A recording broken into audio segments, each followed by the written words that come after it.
다니엘서 9장 20절에서 27절 다 찾으셨나요? 네. 저와 한 절씩 교독합니다.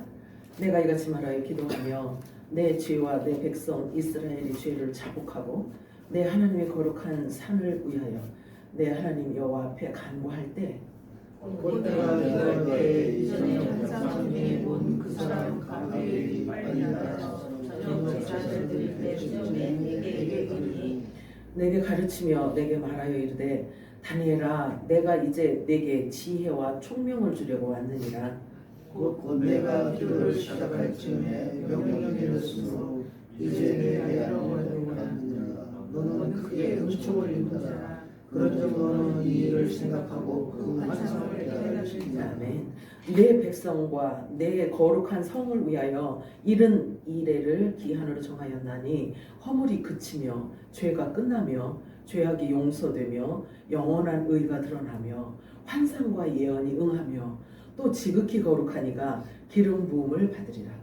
그러므로 너는 깨달아 알지니라. 예루살렘을 중건하는 이 날부터 기름을 받는 자 곧 왕이 일어나기까지 7개와 62개가 지나시고 그 곤란한 동안에 성이 중건되어 광장과 의가 세워질 것이며 62일의 후에 기름 부음을 받은 자가 끊어져 없어질 것이며 장차 한 왕의 백성이 와서 그 성읍과 성소를 무너뜨리려니와 그의 마지막은 홍수에 휩쓸림 같을 것이며 또 끝까지 전쟁이 있으리니 황폐할 것이 작정되었느니라.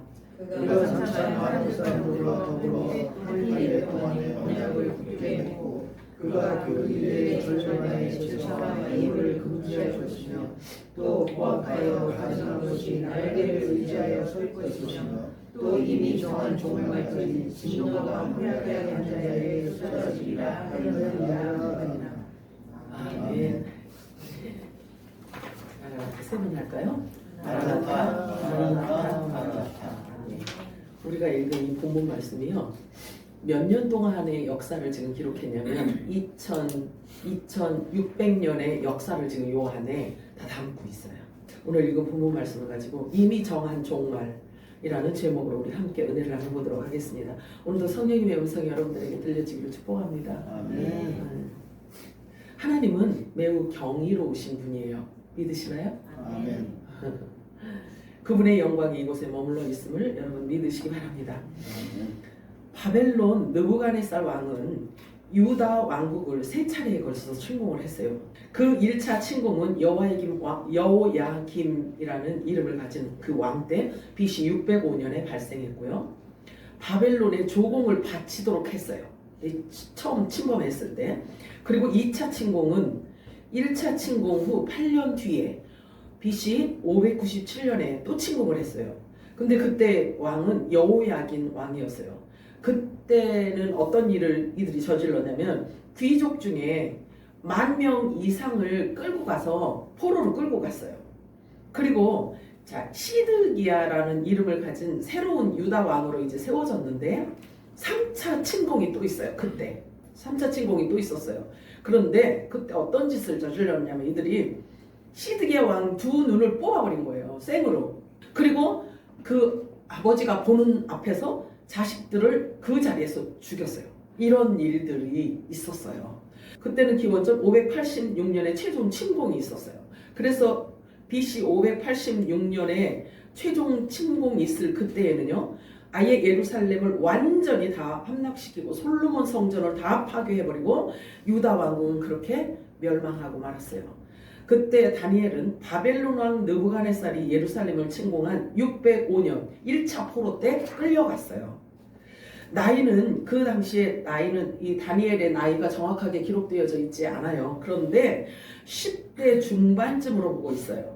다니엘이 바벨론으로 포로로 끌려가서요.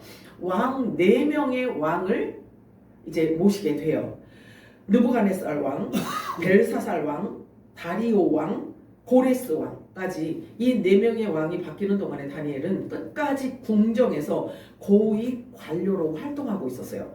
그래서 유대인 귀한 칙령에 결정적 영향을 끼친 자가 다니엘이에요. 본인은 끝까지 바벨론에 남아 있었기 때문에 하나님의 특별 사명을 완수하고 조국을 위해서 돌아오지 않았다라고 이렇게 기록되어 있어요. 총체적으로 놓고 보면 다니엘서는 바벨론 포로로 끌려간 때부터 이미 정한 종말 때까지를 기록한 매우 중요한 예언서예요. 왜 그러냐면 구약에서 가장 중요한 이 다니엘서가 열리면 신약성경 계시록과 같이 맞물려 있는 상태이기 때문에 같이 열리는 메시지예요.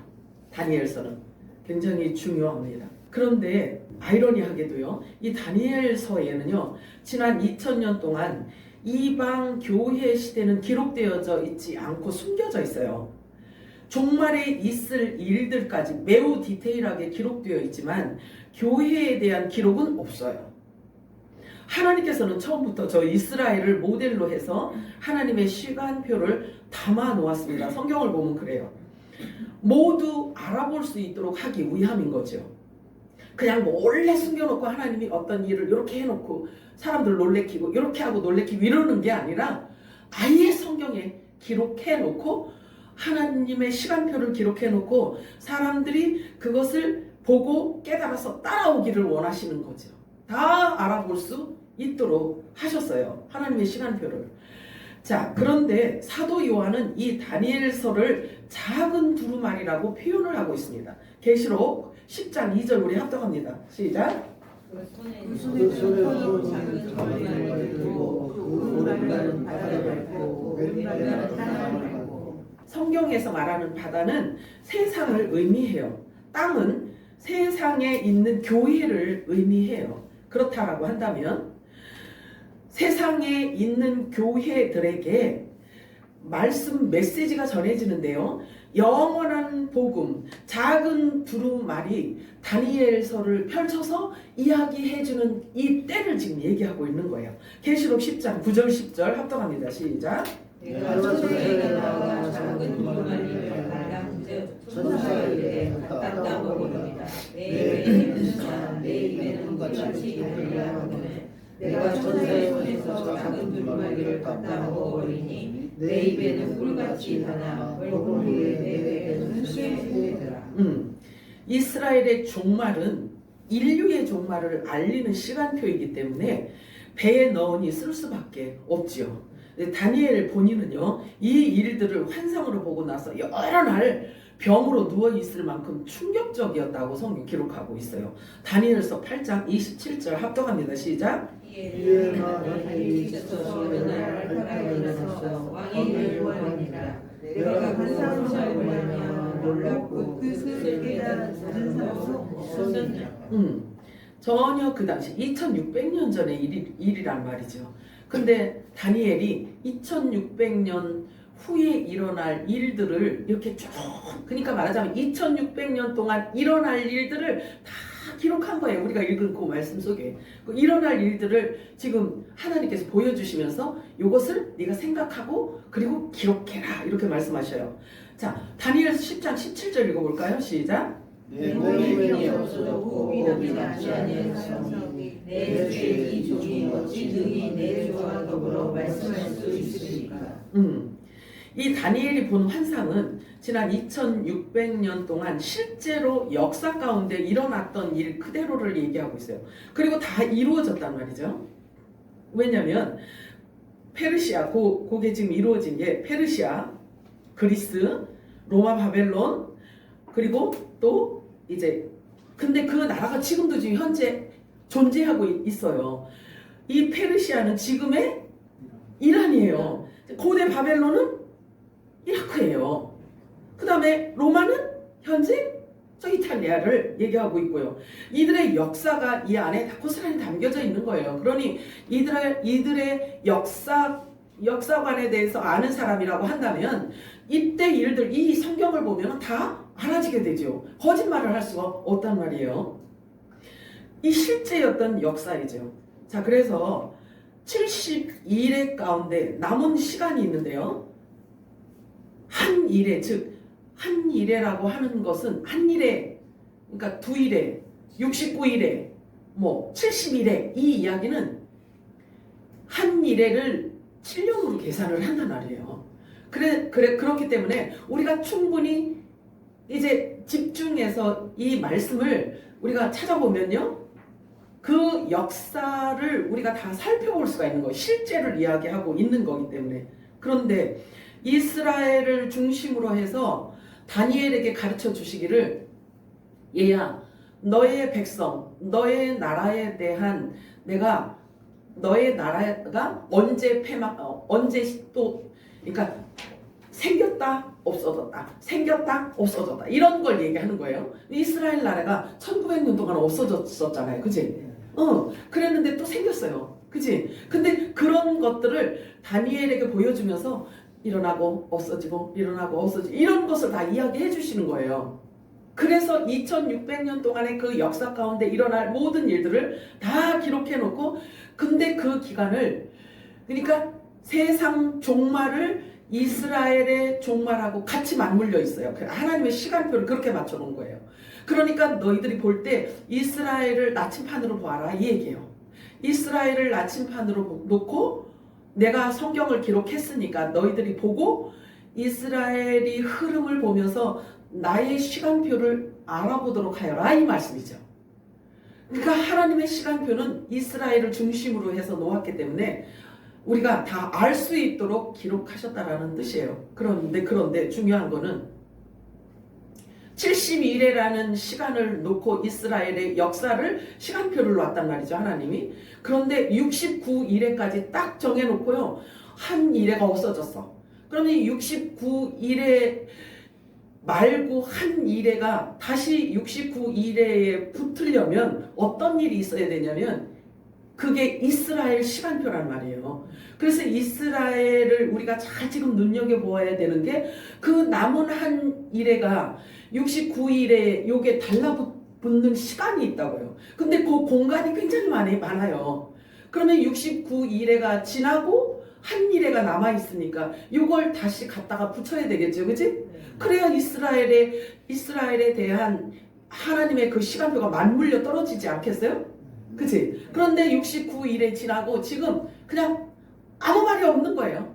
그러니까 아무 말이 없어요. 근데 이 남은 한 일회를 성경을 우리가 쭉 알아보았더니 그 한 일회를 7년이잖아요. 그치? 네. 그 7년을 뭐라고 성경은 기록하고 있냐면 마지막 7년 대환란 이렇게 표현을 하고 있어요. 그러면 72일에서 69일회가 지나고 한 일회를 뚝 띄워놓은 다음에 하나님께서는 어떤 일을 하셨냐면 이방인 교회를 세우신 거예요. 그러면 이 이스라엘의 역사를 성경을 보아서도 우리가 알 수 있듯이 하나님은 있잖아요. 막 어떤 일을 중구난방으로 이거 했다 저거 했다 또 이것을 이렇게 막 합작해가지고 짬뽕으로 무슨 일을 이렇게 하시는 분이 아니에요. 69일회로 딱 멈춰놓고 그 시간이 어떤 시간이냐면 예수님이 십자가에서 죽으시고 부활하시고 승천하신 때까지를 69일회라고 하는 거예요. 그리고 나서는 시간이 없어져 버렸어. 다니엘서에 보니까 없어졌어. 몇 년이 없어졌냐면 2000년이라는 기간이 없어져 버렸어요. 숨겨져 있어요. 근데 그 2000년 동안 하나님은 아무 일도 안 하고 계신 게 아니라 이방인을 선택해서 교회를 세웠다라는 이야기죠. 그러면 이방인은 참 우리 굉장히 중요해요. 그리고 저와 여러분이 얼마나 소중한지 몰라요. 저와 여러분이 너무 소중한 사람이라는 거예요. 성경은요. 성경의 주인공은 우리다. 진짜로.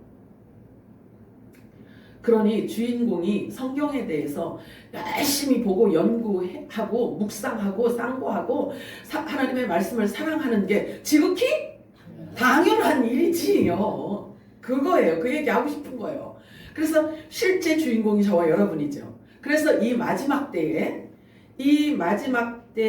일어날 일들을 성경은 다 기록을 해놓은 상태이기 때문에 저와 여러분에게 주시는 성령이 지금 교회들에게 뭐라고 말씀하시는지에 대해서 우리가 귀를 쫑긋해야 되고 눈을 똑바로 뜨고 보아야지만 되는 거예요.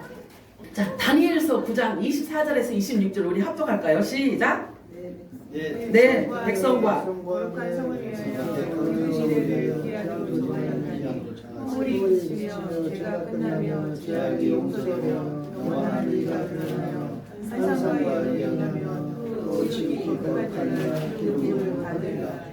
그러므로 너희는 깨달을지니라. 예루살렘을 중건하라는 영이 날 때부터 기름 부음을 받은 자 곧 왕이 일어나기까지 7이레와 62이레가 지날 것이요 그 곤란한 동안에 성이 중건되어 광장과 거리가 세워질 것이며 62이레 후에 기름 부음을 받은 자가 끊어져 없어질 것이며 장차 한 왕의 백성이 와서 그 성읍과 성소를 무너뜨리려니와 마지막은 홍수의 이슬림 같을 것이며 또 끝까지 전쟁이 있으리니 황폐할 것이 작정되었느니라. 제가 여기 부연 설명을 다 해놓은 그대로예요. 근데 이스라엘의 역사는 곧 하나님의 시간표를 알아볼 수 있는 그 시즌을 지금 그 시그널을 주는 곳이에요.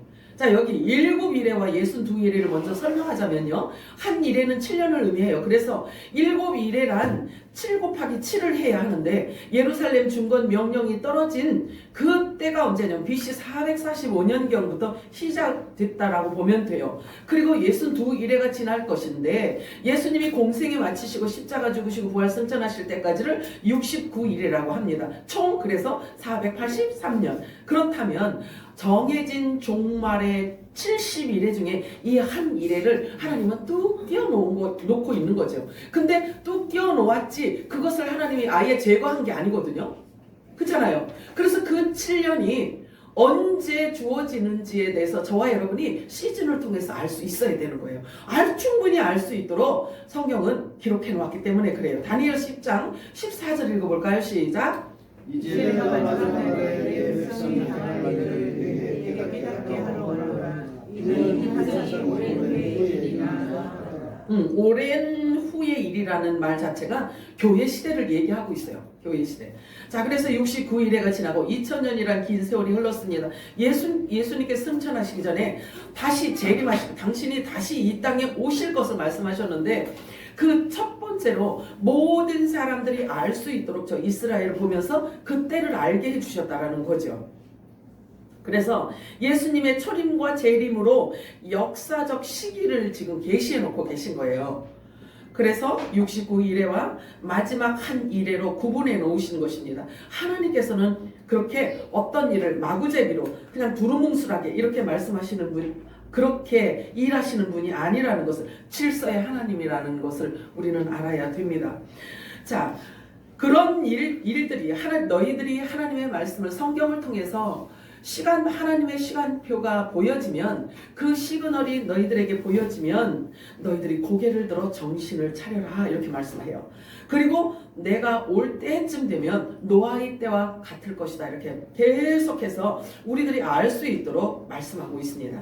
그래서 그 사회상을 노아의 때와 같다라고 하는 것은요, 사회상을 말해주고 있는 거예요. 그러므로 너희는 이런 일이 일어나는 것을 보거든 정신을 차리고, 그리고 눈을 들어 하늘을 보라, 위를 보라, 예수 있는 곳을 바라보라, 이렇게 말씀하고 있어요. 왜냐하면 그분이 올 시간이 되었다라는 것을 너희들이 감지하라는 뜻이죠. 자, 창세기 15장 16절 17절 우리 합독할까요? 시작. 내 백성은 사대만이 땅으로 돌아오니 이는 아무리 주의 재앙이 아직 가득 차지 아니함이니라 하시더라. 해가 져서 어두울 때에 은밀한 바우가 보이며 하나는 횃불이 조기 사이로 지나치나. 약속이에요. 근데 이 약속이 이루어질 때가 언제? 이 아모리 족속이라는 것은요, 아모리 족속이라는 것은 세상을 의미하고 있어요. 세상에 죄악으로 가득 찬 그때를 지금 이야기하고 있는 거죠. 여기 지금 요 안에 그 말씀을 담고 있어요. 여기 보니까 4대 만에 돌아올 것이라고 말씀을 하셨어요. 그런데 마태복음에는요 3대까지만 기록하고 있어요. 4대는 숨겨져 있어요. 즉 요셉의 영적 자손들을 말하고 있는데, 이 4대는 그리스도의 초림부터 재림 때까지를 4대, 즉 요셉의 한 단을 의미하고 있는 것입니다. 감춰져 있지만, 4대가 감춰져 있지만 결국은 성경을 우리가 유심히 주의해서 보게 되면 그 4대가 누구인지를 알게 돼요. 그 4대가 여러분 누군지 아세요? 숨겨져 있는. 자, 여기 마태복음 1장 17절 합독합니다. 시작. 그런즉 모든 내 수가 아브라함부터 다윗까지 너희대로 발에서 바벨론으로 사로잡혀 갈 때까지 열례되어 바벨론으로 사로잡혀 나로부터 그리스도까지 열례되어 아멘. 자, 하는 여기 보니까 아니 뭐 아브라함하고 약속하기는 4대까지를 말씀하고 있는데 마태복음에 보니까 3대까지밖에 없어요. 그치? 그러면 4대는 어디서 찾아야 되냐면 4대는 어디에서 찾아야 되냐면 4대는 누굴까 궁금하지 않으세요? 여기 3대까지 보니까 정확하게 누구부터? 아브라함부터 다시 다윗까지 14대. 이게 역사 가운데 그대로 있는 거예요. 그대로 14대가 있어요. 그 다음에 다윗도 바벨론으로 사로잡혀 갈 때까지도 또 14대가 정확하게 있고요. 역사 가운데. 그 다음에 바벨론으로 잡혀간 뒤에 그리스도까지 14대 이렇게 표현하고 있어요. 이게 하나님의 구원 계획을 위한 의도적인 지금 배열을 지금 말씀하고 있는데 7의 배수로 완전수로 완전성을 지금 나타내고 있는 것입니다. 그래서 이 전체 42대로 그리스도의 탄생을 드러내고 있어요. 자, 그래서 이 42대까지 딱 찬 게 예수 그리스도까지를 지금 얘기하고 있어요. 그러면 3대까지 이렇게 기록을 해서 정확하게 역사 가운데 기록되어져 있는데 그러면 4대는 어디에서 과연 나타날까? 4대. 성경은 그걸 이야기하고 있어요. 그럼 우리가 어떻게 알았어? 너무 멋져. 우리 권사님이 우리랬잖아요. 그래요. 성경은 그걸 얘기하고 싶은 거지. 자, 근데 아브라함을 1대라고 해요. 그리고 이삭을 2대라고 해요. 야곱은 3대요. 그러면 요셉이 4대라고. 그러면 요셉은 육의 자식이 없어요. 원래 둘이 있었는데 두 아들이 있었어요. 두 아들이 있었는데 아버지가 이스라엘의 12지파 14만 4천 안에 이게 그 안에 통합시키기 위해서 요셉의 두 아들을 데려갔어요. 그렇기 때문에 육신의 자녀가 없어요. 요셉은 육신의 자녀가 없어요. 자, 여기 보실래요? 창세기 49장 22절 우리 합독할까요? 시작. 요셉은 무성한 가지 곧 샘 곁에 무성한 가지라 그 가지가 담을 넣었다. 참 재밌죠. 자, 요셉은 이 12지파 안에 들어간다 안 들어간다? 안 들어가는 걸 지금 얘기하면 담을 넘어가 버렸대요. 자, 그러면 이 담을 넘었도다라고 하는 이 이야기는 뭘 의미하고 있냐면 우리를 얘기하고 싶어서 담을 넘어갔다고 지금 얘기하는 거예요.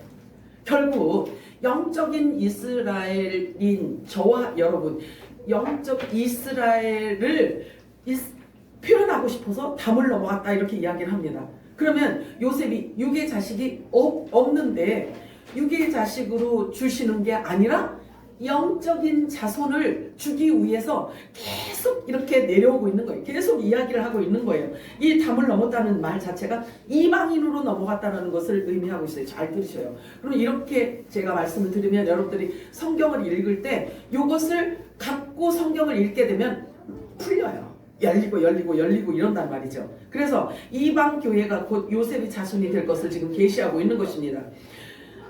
요셉 보세요. 야곱은 자녀가 12명이 있었어요. 그런데 그 중에서 딸이 하나가 있었고요. 그 다음에 이 요셉은 이방 나라, 그러니까 이방인이라 일컫는, 세상이라 일컫는 애굽으로 내려가 버렸어요. 애굽으로 내려가 버렸어요. 근데 성경에 보면은 예수님하고 가장 닮은 꼴이 많은 인물이 누구냐면 요셉이에요. 요셉이 예수님을 모형하고 있거든요. 그러면 성경에 보면은 그 예언자들이 그런 이야기를 해요. 세상에서 이방 땅에서 내 아들을 불렀다 이런 표현을 읽어본 적 있죠. 이방 땅에서 내 아들을 불렀다 이렇게 이야기를 해요. 그러면 야곱의 아들 중에 특별히 이 영의 생명인 요셉이 이방 땅에서 애굽으로 끌려갔잖아요. 애굽으로 끌려간 것처럼 예수님도 어렸을 때 예수님을 죽이기 위해서 2살 아래의 어린아이를 다 죽였잖아요. 그래서 그때 마리아가 예수님을 데리고 어디로 내려갔어? 이방 땅 애굽으로 내려간 거예요. 그게 그 얘기야.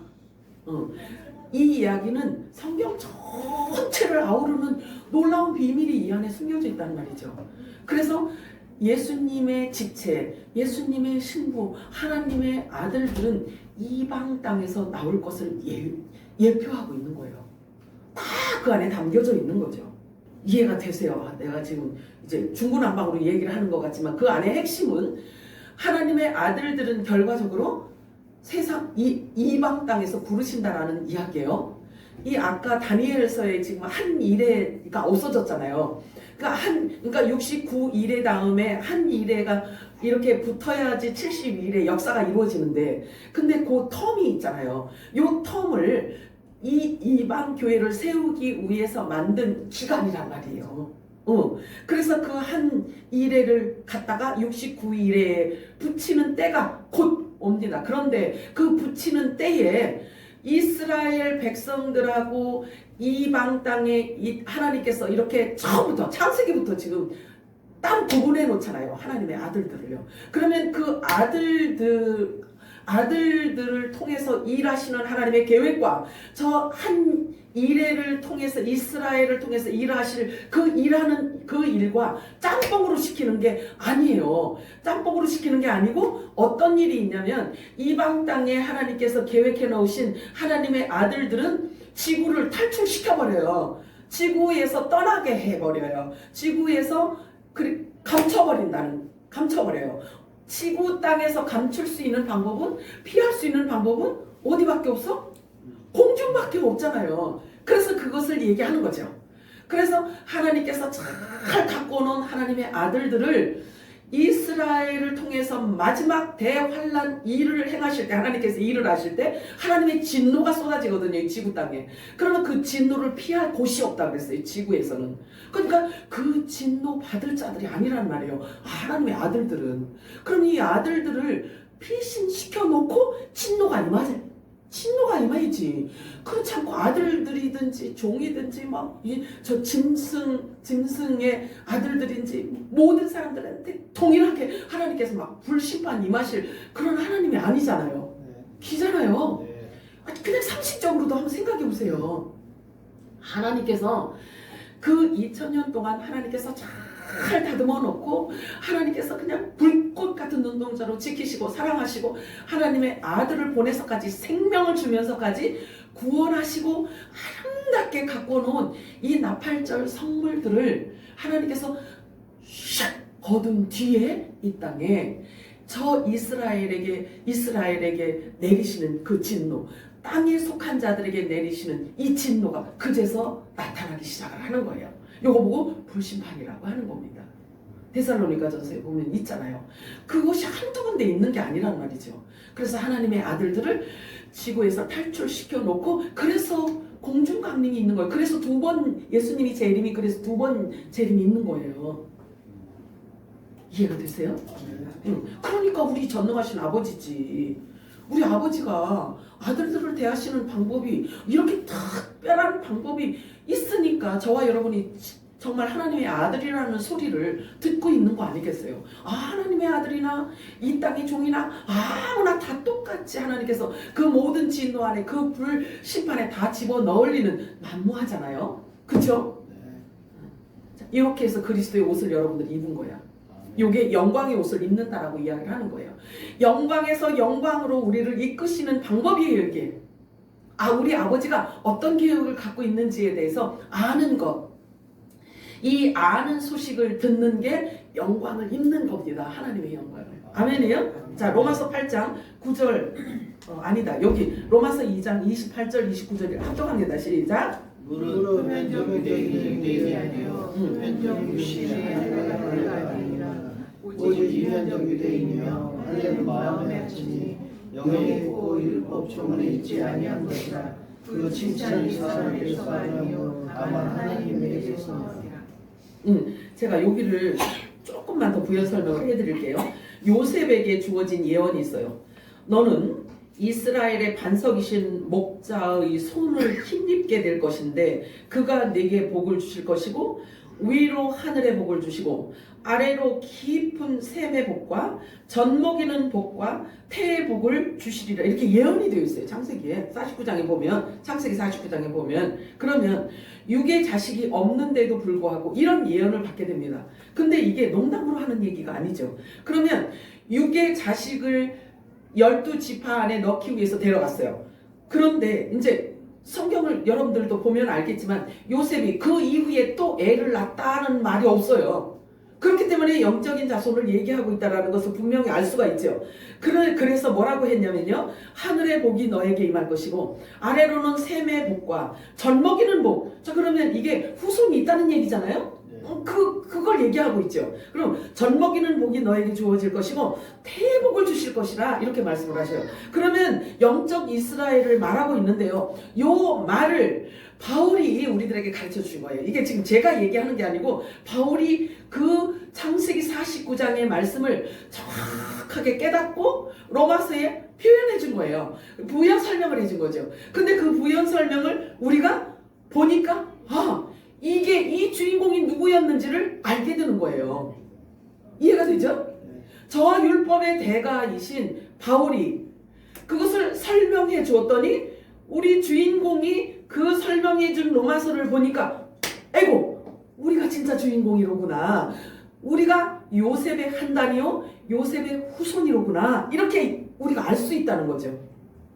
그러면 그가 요셉이 받은 복을 보세요. 하늘의 복과 땅의 복을 받는데 샘의 복을 받는다고 해요. 젖먹이는 복을 또 태의 복을 받겠다라고 이렇게 이야기를 해요. 근데 이게 성경 안에 다 표현이 되어 있어요. 하늘의 복은 영의 생명을 얘기하는 거고요. 샘의 복이라는 것은 창세기에 보면은 부엘세바 7샘이 지금 열린다는 이야기예요. 그래서 예수님 말씀하고 어떻게 연결이 되냐면요. 내 지체들에게는 이런 복을 줄 거야. 나를 믿는 자들에게는 그 배에서 생수의 강이 넘쳐나. 그 이야기를 하는 거죠. 그래서 부엘세바 이 7샘이 열리는 때가 지금인 거예요. 지금. 그러면서 말씀을 하셔요. 내 양을 치라. 내 양을 먹이라. 라는 이 복을 우리들에게 주시는 거죠. 그래서 이 마지막 때 내 양을 치려면 예수님의 양을 치려면 먹이가 있어야 될 거 아니겠어요? 양식이 있어야 될 거 아니겠어요? 그러면 그 양식이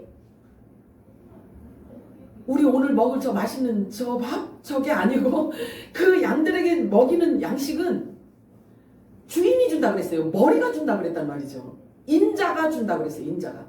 하나님께 기름을 받고 성령의 인침을 받은 자에 의해서 그 양식이 주어질 건데 그 양식을 받은 자가 다시 또 그 양식을 줘야 되는 거예요. 그걸 얘기하는 거죠. 그래서 교회 여자의 머리는 남자요, 남자의 머리는 그리스도요, 그리스도의 머리는 하나님 이렇게 이야기했잖아요. 자, 그래서 머리로부터 계속 받아서 그 양식을 받아서 주는 거예요. 그러면 하나님이 성부 하나님이 주신 양식을 받은 성령의 충만함으로 기름 부음 받은 자가 그리스도 메시아였죠.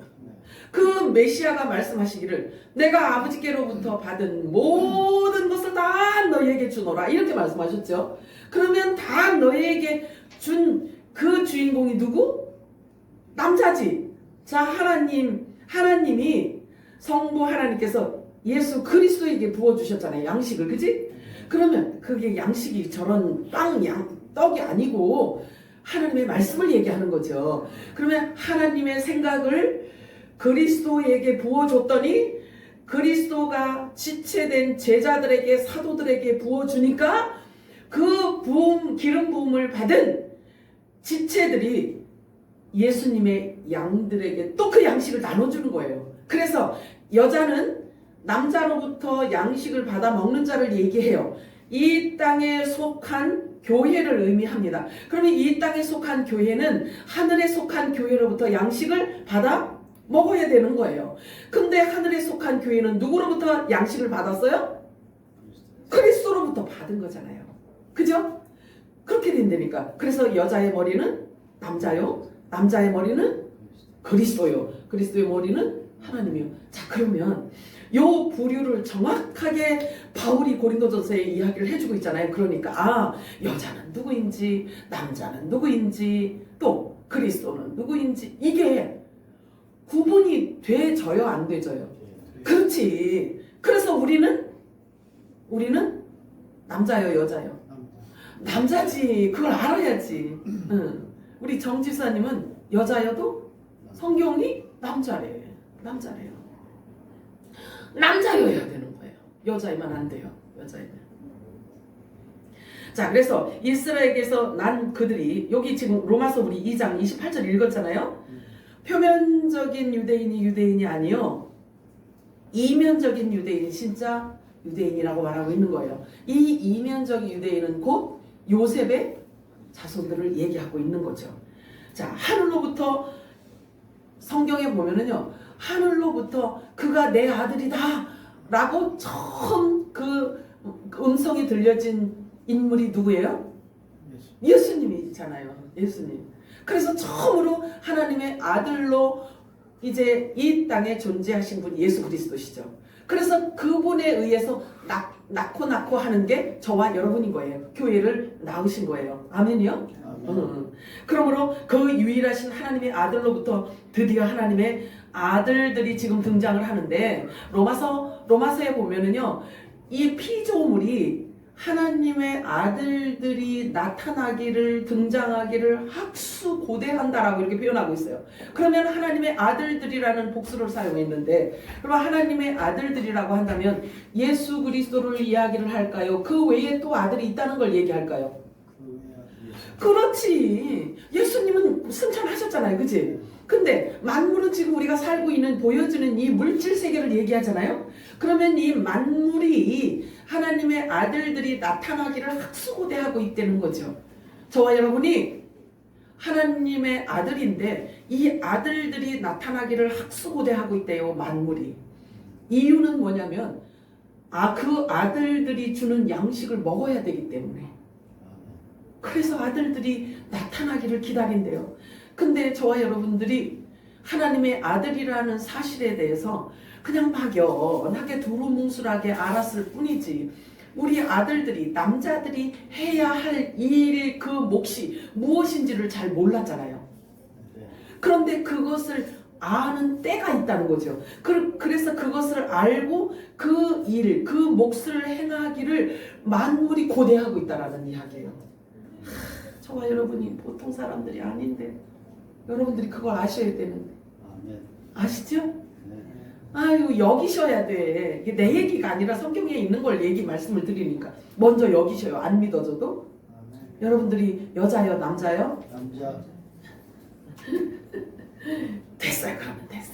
자, 그러면 성경에 남자들에게 주시는 복이 특별한 복이 주어진다는 거죠. 그것도 이제 알아야 돼. 내가 남자라면, 내가 하나님의 아들이라고 한다면 성경 말씀을 통해서 하나님이 예비하고 주신 것이 뭔지를 알아야 되는 거예요.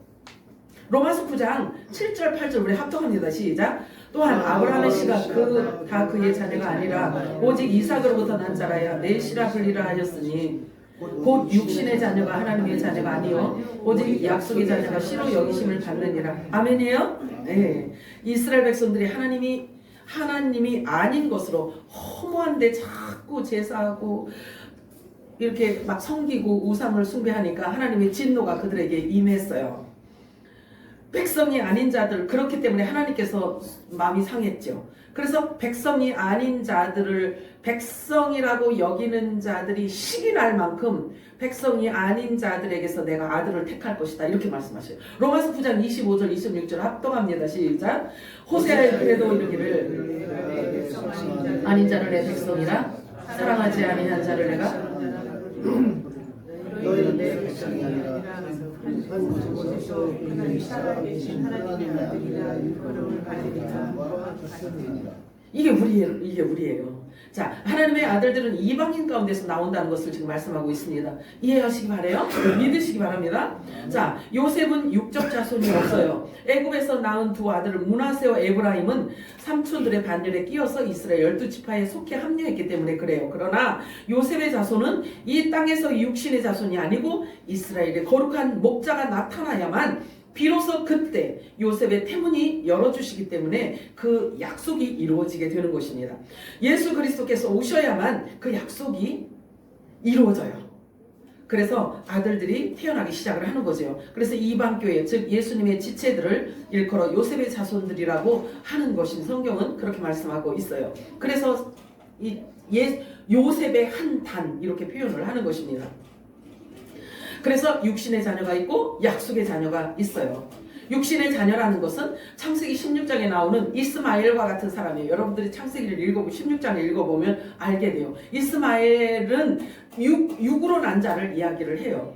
이스마엘이 태어날 때 어떤 과정을 통해서 태어났는지 그를 일컬어 육으로 태어난 자 이렇게 표현을 합니다. 그러면 약속의 자녀란 예수님을 표상하고 있는 이삭을 의미하는데요. 이삭을 상징하는데요. 이삭은 어떤 과정을 겪어서 태어났는지를 보면 이 말씀이 또 열리게 되죠. 그러므로 약속의 자녀란 사람이 미리 알고 원해서 얻어진 게 아니에요. 오직 하나님의 뜻으로 난 자들을 말씀하고 있는 것입니다. 놀라운 일이 아닐 수가 없어요. 이방 사도인 바울은요, 그와 같은 사실에 대해서 너무나 확실하게 알고 있었기 때문에 담대하게 이렇게 기록을 합니다. 로마서 8장 29, 30절 시작. 하나님이 미리 아신 자들이야 또한 그 아들의 형상을 본받게 하기 위하여 미리 정하셨으니 이는 그의 마음을 위해서 마다하게 하시니라. 또 미리 정하신 것을 또한 만지시고 불신을 또한 의롭다 하시고 의롭다 하신 그를 또한 영화롭게 하셨느니라. 저와 여러분이 미리 정해졌다고 말씀하고 있어요. 미리 정해졌다라고 말씀하고 있습니다. 그래야지 사실은 사람이 어떻게 하나님의 아들처럼 그렇게 이 땅에 존재할 수가 있겠어요. 하나님이 미리 정했기 때문에 정해진 자들에게 하나님의 영을 보내주시는 거죠. 자, 최종적인 완성은요, 70일에로 이미 정해진 이 종말 가운데는 이 70일의 최종적인 완성은요, 메시아 왕국 즉 하나님 나라 완성하는 데 있어서 예수님의 초림과 재림으로 그 역사적 시기를 계시해 놓으셨기 때문에 이 모든 것들이 다 반드시 이루어지게 될 것입니다. 대부분의 사람들은요, 이제 곧 닥쳐올 무서운 재앙보다는 사람들은 굉장히 큰 기대들을 갖고 있어요. AI 등장함으로 인해서. 그게 기대하고 희망할 일인지는 잘 모르겠어요. 그런데 무서운 재앙보다는 인류 역사상 가장 거대하고 가장 찬란할지도 모를 소용돌이 속으로 이미 빠져들어갔다라고 사람들은 지금 이야기를 해요. 그러면서 우주 여행을 꿈꾸고 있지만 성경은 그와 정반대의 말씀을 하고 있어요. 이사야서 46장 10절 읽어볼까요? 시작! 시초부터 종말을 알리며 아직 이루지 아니한 일을 예적부터 보이고 이르기를 나의 뜻이 설 것이니 내가 나의 모든 기뻐하는 일을 그것을 이루리라 하였노라. 시초부터 이미 창세기부터 하나님께서 종말을 알리셨다라고 말씀하고 있어요. 반드시 시간이 정해져 있다는 거죠. 다니엘서 9장 24절 합동합니다. 시작! 내 백성과 내 거룩한 성을 위하여 이런 이래를 기한으로 정하였으니. 자, 이스라엘의 종말은 지구의 종말을 이야기하는 겁니다. 베드로후서 3장 7절 시작. 이제 하늘과 땅은 그 동일한 말씀으로 불사르기 위하여 보호하신 바 되어 경건하지 아니한 사람들의 심판과 멸망의 날까지 보존하여 두신 것입니다. 잠깐 보존하여 두었다라고 말씀하여 이 계시록 21장 1절 합동합니다. 시작. 또 내가 새 하늘과 새 땅을 보니 처음 하늘과 처음 땅이 없어졌고 바다도 다시 있지 않더라. 자, 성경은 계속해서 이렇게 지구의 유통기한을 외쳐주고 있습니다. 유통기한을 외쳐주고 있어요. 미국 핵과학자회에서요 2026년 1월 28일에 지구 종말 시계를 지난해 89초 전에서 4초를 지금 또 앞당겨 놨다고 합니다. 그래서 종말 85초 전으로 앞당겨 놓았는데 이 시계는요 1947년 시계 도입 이후에 가장 위험한 수준에 도달했다라는 것을 지금 시사해주고 있습니다. 이 시계를 다루는 주요 요인은 뭐냐면요, 핵전쟁 가능성을 상징하고 있어요. 그래서 미국이 이란의 핵시설을 완전 포기하지 않으면 무서운 일들을 당하게 될 것이라고 아무리 이야기를 해도 이란이 지금 불복종하고 있어요. 불복종하고 있죠. 그래서 오히려 전쟁을 할지언정 핵은 절대로 포기할 수 없다고 단호하게 나오기 때문에 어쩌면 중동 전쟁을 더 빠르게 가져올지도 모르는 이런 상황이 지금 흘러가고 있는 거예요. 그래서 인류 멸망을 알리는 이 자정을 향해 만들어진 이 종말 시기의 주요 원인은요, 핵전쟁 위협과 기후 위기와 그 다음에 AI 확산과 드론 등 이런 신기술을 악용할 가능성이 크다는 거죠. 그래서 이 모든 것을 종합해서 만들어 놓은 게 이게 시계예요. 이 시계를 1947년에 도입을 했다라고 합니다. 그런데 사실은 이 모든 것들을 요번에 왜 이렇게 누구를 미국에서 이렇게 쪽집게처럼 이렇게 딱 뽑아내서 데리고 간 사람 있잖아요. 응? 마두로. 아유 우리 난 김비서님 없으면 마두로잖아요, 그지? 쪽집게처럼 이렇게 뽑아갔잖아요, 그지?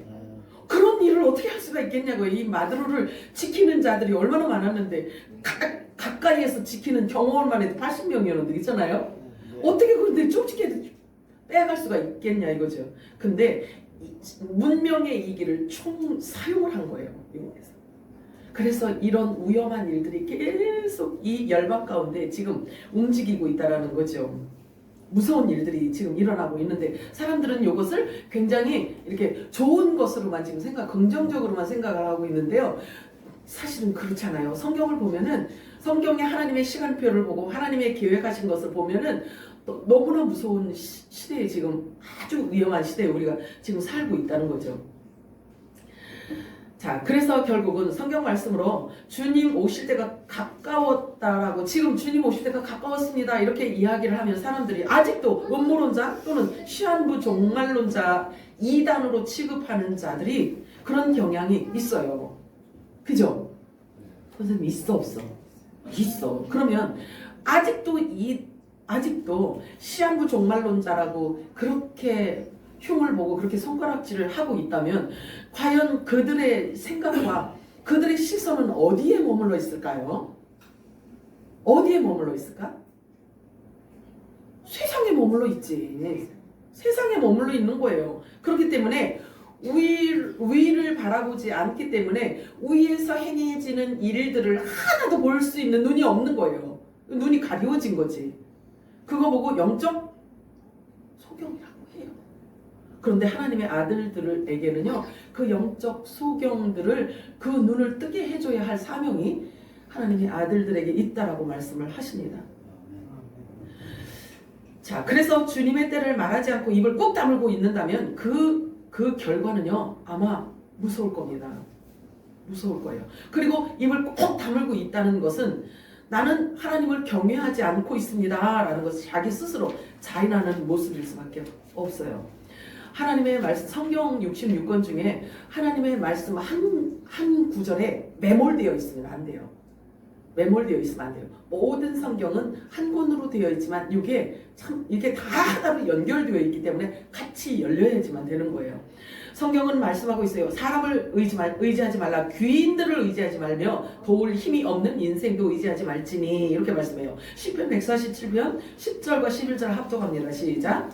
여호와는 말의 힘이 세다 하여 기뻐하지 아니하시며 사람의 다리가 억세다 하여 기뻐하지 아니하시고 여호와는 자기를 경외하는 자들과 그의 인자하심을 바라는 자들을 기뻐하시느니라. 아멘. 우리가 하나님을 무엇으로 기쁘게 해드릴까? 이렇게 답을 얘기하고 있어요. 하나님을 두려워하는 거예요. 하나님을 경외하는 겁니다. 이 경외란 존경하고 존중한다라는 경자와 이 외에는, 경외 중에 외에는 두려워하다라는 말을 합쳐서 경외 이렇게 이야기를 합니다. 그러면 하나님을 두려워하고 하나님의 면전에서 산다라는 이런 삶을 사는 자를 하나님이 기뻐하신다고 말씀하고 있어요. 그런데 하나님을 경외하는 것이 바로 지식의 근본이고 그들이 받는 보상은 성경에 뭐라고 얘기를 하냐면요, 재물이래요.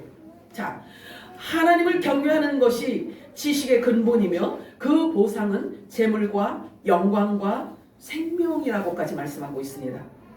사람을 두려워하며 사람에게 기쁨을 주기 위해서 하나님을 경외하는 것을 버린다면 그 결과는요, 무서울 거예요. 나락으로 떨어질 수밖에 없어요. 성경은 말씀하셔요. 여호와를 경외하는 것이 지혜의 근본이요 거룩하신 자를 아는 것이 명철이니라. 여호와를 경외하는 것은 사람으로 생명에 이르게 하는 것이라 라고 말씀해요. 또한 그러니까 여호와를 경외하는 자는 족하게 된대요. 여호와를 경외하는 족하게 되고 재앙을 당하지 않는데요. 재앙을 당하지 않는, 당연하죠.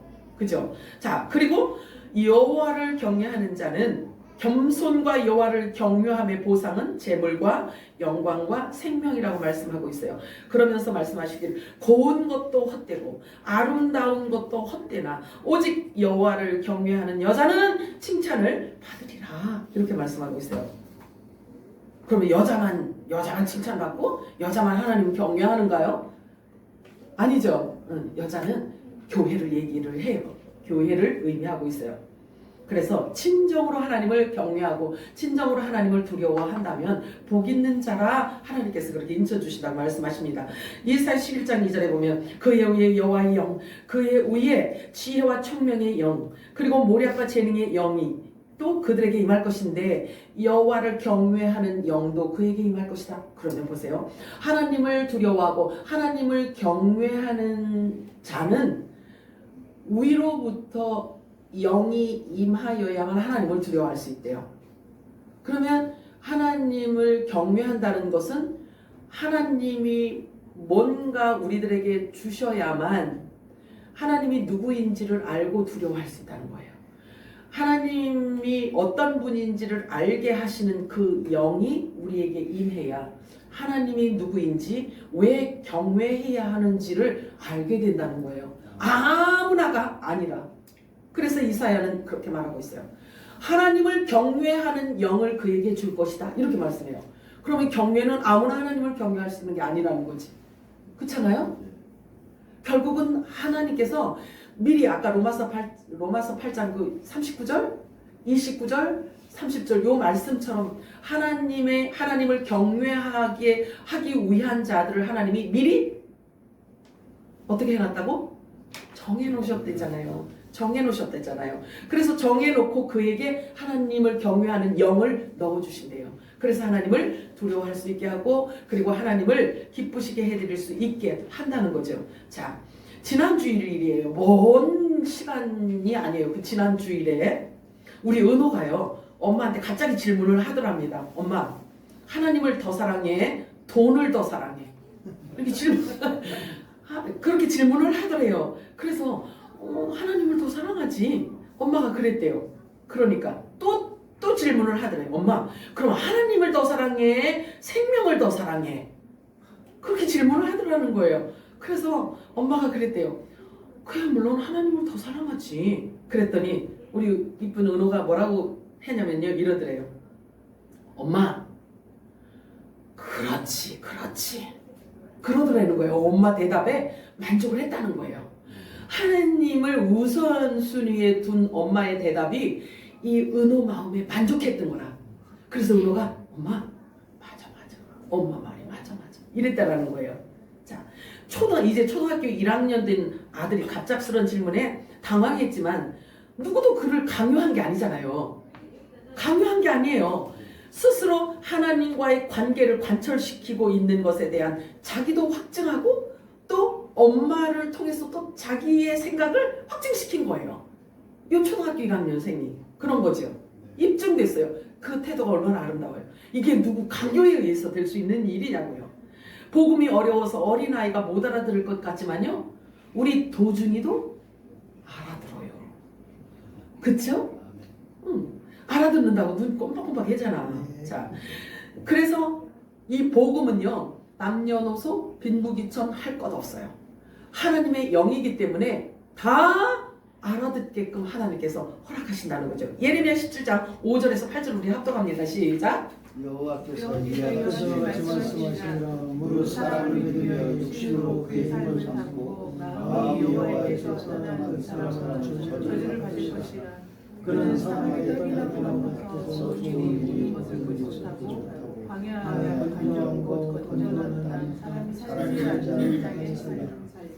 그러나 여호와를 의지하며 의뢰하는 사람은 복을 받을 것이라.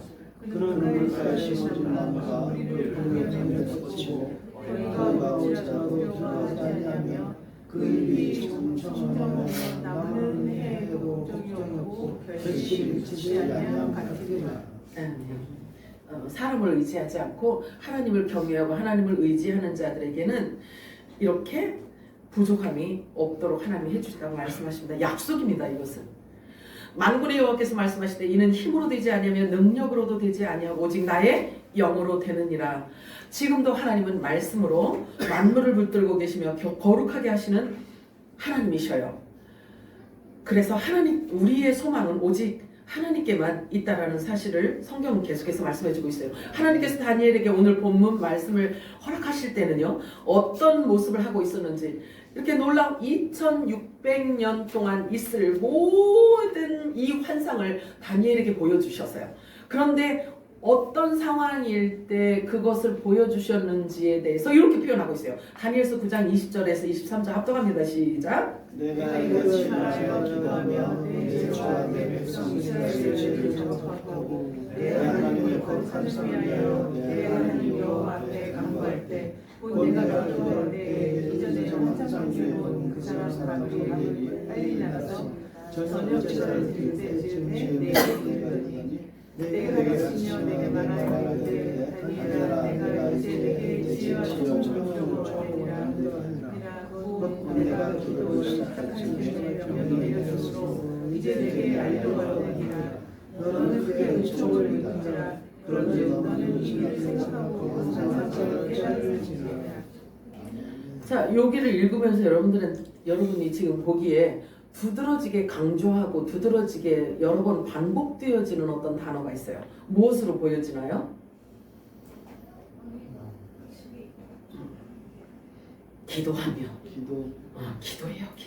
기도하며 죄를 자복할 때, 간구할 때, 또 기도할 때, 저녁 예배 때, 기도를 시작할 즈음 너에게 지혜와 총명을 주려고 왔느니라.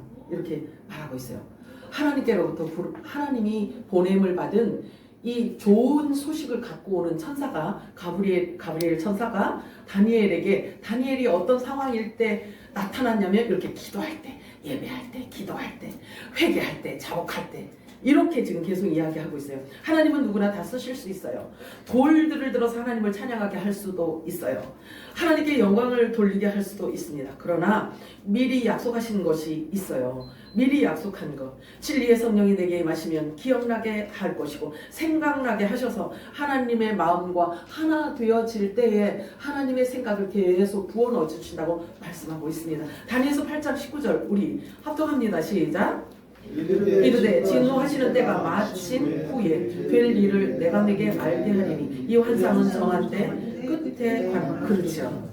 요 끝에 있을 일. 아직도 요거 일어나지 않은 상태죠. 저 이스라엘의 마지막 7년 대환란 그 끝 후반기를 얘기하고 있어요. 많은 사람들에게 이 환상에 대해서 물어보았더니 아는 사람들이 아무도 없었대요. 아무도 해석할 줄을 모른대요. 자, 다니엘서 8장 27절 합독할까요? 시작.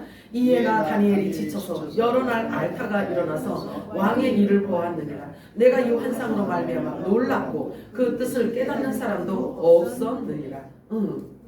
하나님께서 주신 이야기인데 이게 마지막 때 하나님이 열어주시는 거기 때문에 그 당시에 알 길이 없죠. 다니엘서 9장 2절 합독합니다. 시작.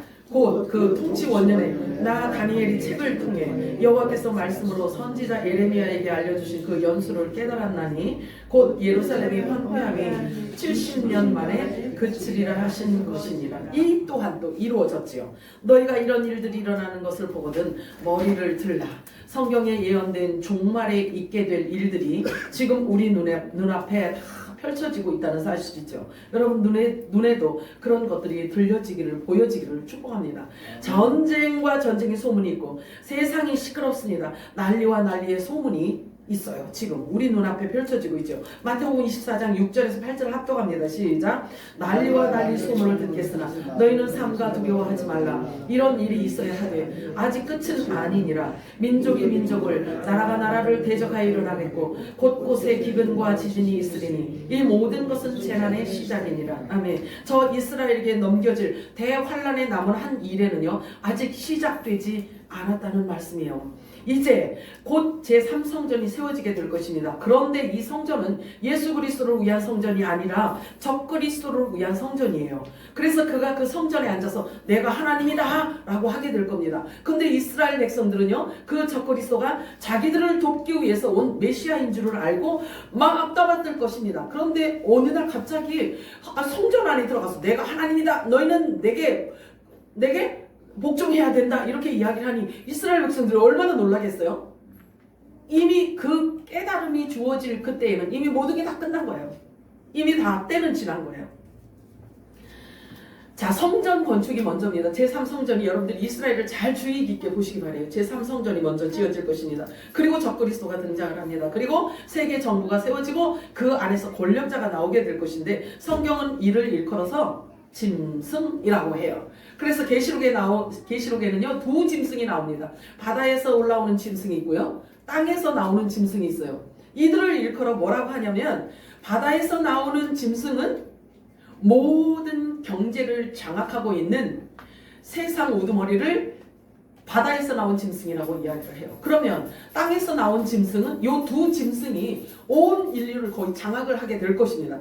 근데 땅에서 올라온 짐승은 누구를 얘기하냐면 이제 거짓 선지자를 이야기를 해요. 그래서 이 종교와 이 나라가 하나로 통합이 딱 되어야지만 하나로 이렇게 유동성이 있게 움직일 수가 있거든요. 그렇기 때문에 이 거짓 선지자가 교회의 땅에 속한 모든 자들을 다 적그리스도에게 절하게 만든다는 거예요. 잘 들어야 돼요. 그래서 우리 교회 선택을 너무 잘해야 돼요. 교회 선택을. 왜 그러냐면 교회에 있는 땅에 속한 모든 자들을, 휴거되지 않은 모든 자들을 다 끌어다가 무슨 일을 하게 하냐면 짐승표를 받는데 동참하게 만드는 거예요. 이것을 땅에서 나온 짐승이라고 이렇게 이야기를 합니다. 그런데 안 받으면 됐지. 근데 이미 받도록 되어져 있는 시스템이 구축이 되어 있어요. 그러니까 휴거 사건이 있고 나면 이 땅의 모든 교회는 더러운 귀신의 처소가 될 거라고 이렇게 말하고 있어요. 성경은요. 그렇기 때문에 휴거 사건이 일어나고 나서 일어나는 이 모든 일들은요, 진리가 없고 성령이 없는 때이기 때문에, 진리도 없고 성령도 없고 하나님의 영도 없고 빛도 없는 상태이기 때문에 다 눈이 어두운 상태라서 하라면 하게 되어 있는 거예요. 그래서 그 기회는 지금밖에 없다는 거죠. 지금밖에 없어요. 여러분들이 이렇게 아슬아슬한 시기에 지금 살고 있다는 거죠. 어떻게 표현하고 싶으냐면, 끝이 안 보이는 이 끝에 낭떠러지 요 끝에 지금 저와 여러분이 요 시간에 살고 있는 거예요. 그래서 요 시간에 사는데, 요게 지구를 탈출해서 우리 예수님이 아름답게 이렇게 말하면 잔치를 예비해 놓으신 그 나팔절 그 결혼식으로 우리가 가느냐, 아니면 여기서 남아서 하나님의 불심판을 받게 되느냐, 둘 중에 하나예요. 그런 위태로운 지금 시점에 우리가 놓여 있다는 거죠. 내가 얘기하는 게 아니라 아까 봤잖아요. 종말 시계가 지금 85초 남았다는 거예요. 그것도 정정을 했다는 거죠. 근데 그게 그 주요 요인이 뭐라고 그랬어요? 핵 갖고 그들이 시간표를 지금 만들어가고 있다는 거예요. 그만큼 핵 전쟁이 우리 눈앞에 임박했다라는 것을 지금 얘기하고 있는 거예요. 핵 과학자들이 얘기를 하는 겁니다. 자, 다니엘서 9장 27절 읽고 우리 마치도록 합니다. 시작. 그가 정말 사람들과 하늘의 언약을 맺게 먹고, 그가 그 일의 절반의 지사와 예물을 금지할 것이며, 또 보악하여 가진 것이 날개를 의지하여 설 것이며, 또 이미 정한 종말까지 진노가 회하게 하는 자에게 쏟아지리라 하였느니라 하니라. 아멘. 이 땅의 종말이나 영적인 문제는요, 다 종교가 거기에 합류되어 있어요. 다 종교가 합류되어 있기 때문에 이게 같이 맞물려서 움직입니다. 그것을 지금 얘기하고 있어요. 세상이 어수선할 때 한 강력한 인물이 이제 나타날 겁니다. 그래서 평화를 외치게 될 것이고, 중동 지역에 더 이상 전쟁이 없도록 하겠다라는 그 평화 그 평화 협정을 맺게 될 것입니다. 모든 사람들은 속게 될 것이죠. 세상이 흉흉하니까. 그의 기만 행위는요, 오히려 중동 전쟁을 부추기게 될 거라고 성경은 말씀하고 있어요. 평화. 아니, 그래서 사람들이 다 넘어가서 속게 해놓고는 어느 순간에 또 그 평화를 자기 스스로 깨고 전쟁을 일으킨다고 이야기를 하고 있어요. 여러분의 최종 목표가 있다면 무언가요? 여러분들 그걸 자꾸 여러분들이 정체성, 그리고 여러분들이 갖고 있는 이 생각을 항상 정돈하는 시간을 가져야 돼요. 여러분의 최종 목표가 있다면 무엇인가요? 궁금해. 주여. 확실히 달라요. 확실히 달라요. 자, 그러면 맞죠. 우리의 최종 목표는요. 당연히 공중에서 우리 예수님을 뵙는 거예요. 왜냐하면 남자의 머리이기 때문에 그런 거예요. 남자는 머리 되는 그리스도를 사모하게끔 되어 있다는 이야기죠. 그런데 땅에 속한 자들은 위를 바라보지 않고 땅에 있는 것에 집중하게 함몰되어져 있기 때문에 위를 바라보지 않고 위를 소망하지 않게 되어 있어요. 그러니까 구조상 그렇게 될 수밖에 없다는 거죠. 자, 그래서 하나님께서 이미 예정하신 종말의 때는 누군가에게는 두려움과 공포가 되겠지만 또 누군가에게는 전 생애를 다 바쳐서 기다려온 소망의 날이 될 것입니다. 그 기쁨을 맛보는 날이 될 것입니다. 선택은 각자의 몫이 되겠지만 오늘 제가 꼭 여러분들에게 드리고 싶은 말은 하나님께서 이미 정하신 종말은 저와 여러분이 공중에서 예수님과 결혼식하는 날이라는 사실을 여러분들이 믿으시고 말씀과 기도로 신부단장을 잘 하시기 바라는 마음입니다. 아멘. 사랑하는 풍성하신 하나님 고맙고 감사합니다.